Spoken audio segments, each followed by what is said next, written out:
Cinema రంగంలో అసాధారణ విజయాలు సాధించి విమర్శకుల ప్రశంసలు అందుకుంటున్న యంగ్ జనరేషన్ కు స్ఫూర్తినిచ్చే యువతరానికి మలయాళ పరిశ్రమ ఆసియా విజన్ 2016 పేరిట యూత్ ఐకాన్ పురస్కారాన్ని అందిస్తున్న సంగతి తెలిసిందే.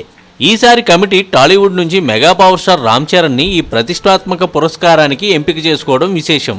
తనదైన చరిష్మాతో వెండితెరపై వెలుగులు విరజిమ్ముతున్న స్టార్ హీరో చరణ్ కి కోట్లాది మంది ప్రేక్షాభిమానుల ఫాలోయింగ్ ఉంది. యువతరానికి స్ఫూర్తినిచ్చే అసాధారణ విజయాలు ఈ యువ హీరో సొంతం. తన రెండో సినిమాకే బాక్సాఫీస్ వద్ద 70 కోట్ల పైగా వసూళ్లు సునాయాసంగా రాబట్టిన హీరో చరణ్. అందుకే అతడి ప్రతిభకు చక్కని గుర్తింపు దక్కింది. ఇటీవల షార్జా స్టేడియంలో జరిగిన ఆసియా విజన్ 2016 వేడుకల్లో రామ్ చరణ్కి అత్యున్నత యూత్ ఐకాన్ పురస్కారం అందించారు. దుబాయ్లో ప్రతి ఏటా నిర్వహించే అతిపెద్ద మలయాళ అవార్డుల కార్యక్రమం ఇది. 2006 నుంచి ఈ పురస్కారాలనే అందిస్తున్నారు. లేటెస్ట్గా చరణ్ నటించిన ధృవ అతి త్వరలో ప్రేక్షకుల ముందుకు రానుంది.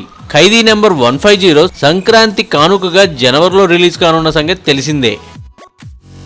ఈ వీడియోపై మీ విలువైన కామెంట్స్ ని మాతో షేర్ చేసుకోండి. అండ్ ఇంకో విషయం, సబ్స్క్రైబ్ చేయడం మర్చిపోకండి.